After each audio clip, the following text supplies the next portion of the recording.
sobre este tema con el excongresista y también historiador Víctor Andrés García Belaúnde. Gracias por estar aquí, bienvenido. Gracias.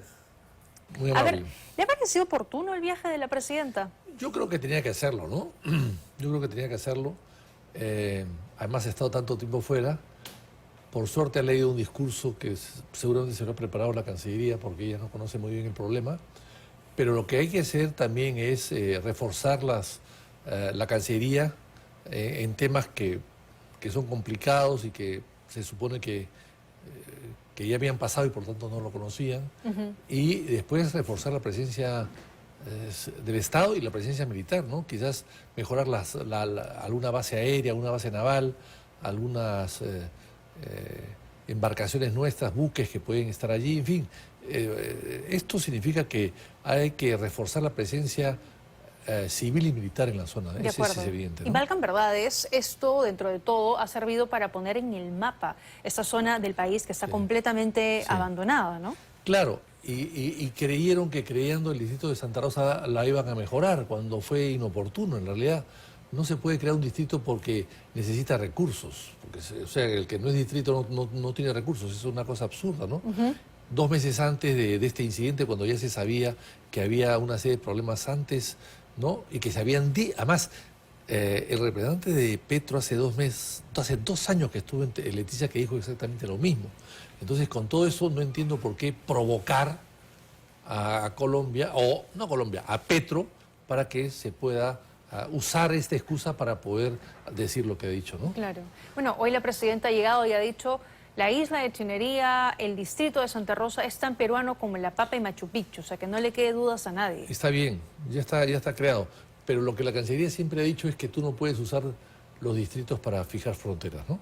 Ajá. Eso es lo que se dijo en su momento, la Ministerio de Economía también se opuso, pero el Ministerio de Defensa y el gobierno y algunos congresistas aprobaron por unanimidad esta creación sin debate, sin conocer nada de nada, porque la ignorancia prima en el Congreso, ¿no? Entonces han debido darse cuenta de que también cuando se creó un distrito parecido, una región parecida en Chile, Arica, Parinacota o algo parecido, también hubo una protesta del Perú, una inquietud en el Perú, habiendo esa frontera existiendo sin ningún problema. O sea que han debido adelantarse a los hechos y no buscar excusas que un demagogo como Petro la use para atacar al Perú. De acuerdo, porque claro, Petro y su Cancillería insisten en que este territorio no es peruano y que tendríamos que sentarnos a conversar por lo menos para hablar de esta situación. Si Petro quiere desconocer el tratado que fue tan generoso el año 22, hace un siglo, con Colombia, que se le dio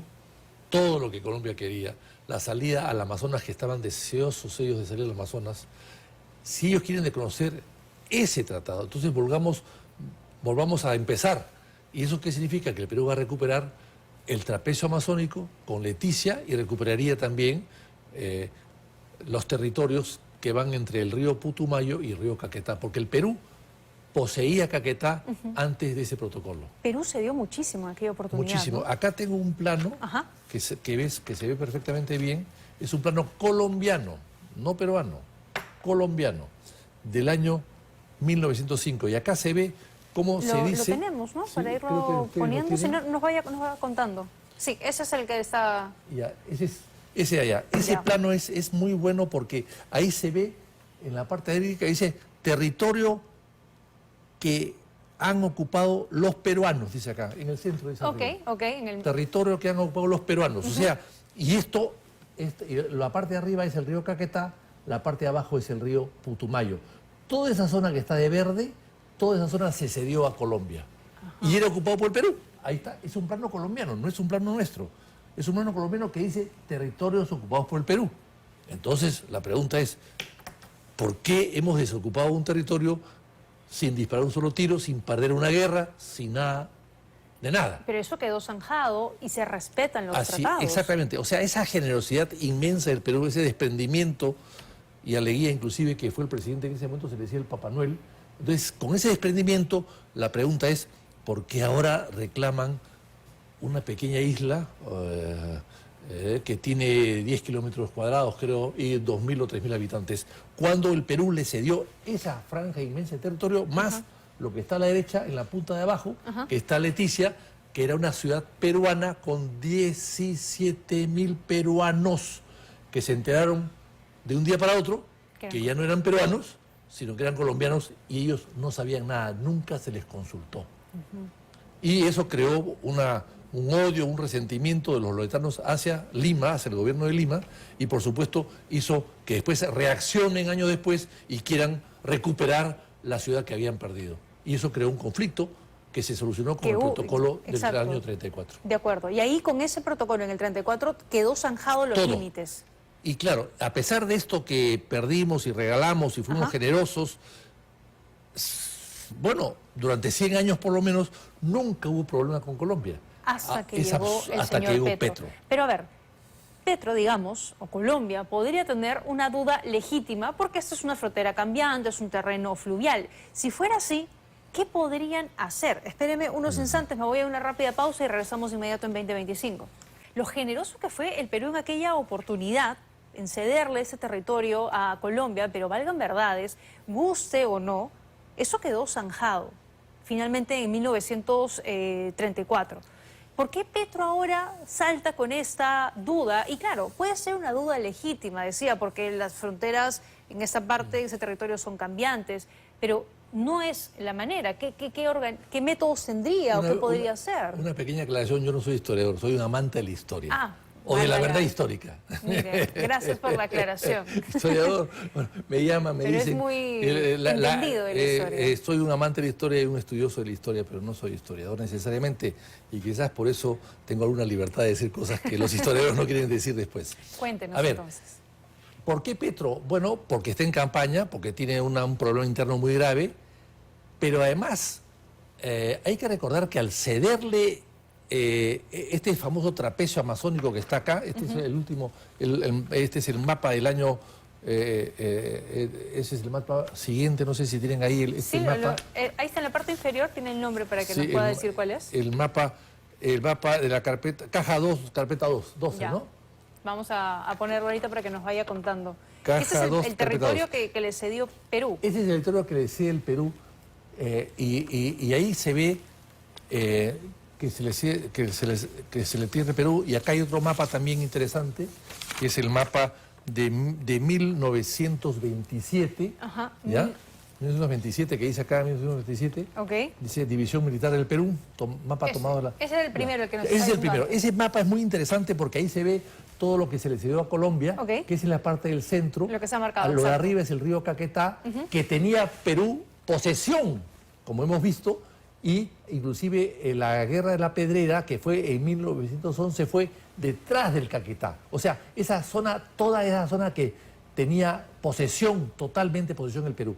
Y aún así leía que no conocía la selva, corrió la frontera del Caquetá, pudo haberse quedado con una orilla. No, se dio las dos orillas y va hacia abajo, hacia el Putumayo. Esa parte de allá, esa parte que va hasta la frontera con Brasil, que está a la derecha, son 112.000 kilómetros cuadrados, que es el tamaño de Panamá, de la República de Panamá. Y Estados Unidos presionó a Leguía para que le ceda un territorio que permita que Colombia llegue al río Amazonas, para compensar a Colombia de haber Estados Unidos contribuido a la división de Colombia y haberle sacado un territorio importante para crear el Canal de Panamá, donde después hicieron la República de Panamá, donde después hicieron el Canal de Panamá. Oiga, pero entonces, Colombia... ese es, y lo que está en rojito abajo es el trapecio. O sea, se hizo un corredor para que Colombia especialmente pueda llegar al río Amazonas. Un corredor. Pero lo curioso es que no hay cómo llegar a Leticia. Es una isla. Porque en la selva, tú tienes las carreteras de la selva, son los ríos. Y ahí no hay un río que te comunique Colombia con Leticia. No hay ni un río. Entonces, si tú quieres traerte, irte en carro o llevar un carro de Lima a Leticia, puedes ir de Lima, Pucallpa, Iquitos, Leticia.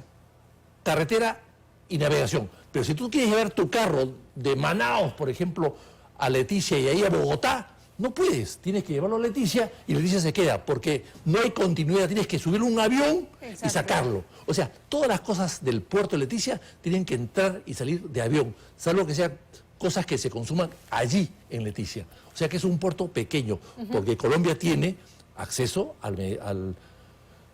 al Atlántico y al Pacífico. O sea, es un puerto solamente para la zona, no es un puerto importante para Leticia. Y quizás por eso es que lo han abandonado y no han dragado nada, y hoy día es un puerto que se está arenando y dificulta a ellos el uso. Pero también pasa lo mismo en Iquitos. De acuerdo. Porque el cauce cambia. En la Amazonas el cauce cambia de rumbo, ¿no?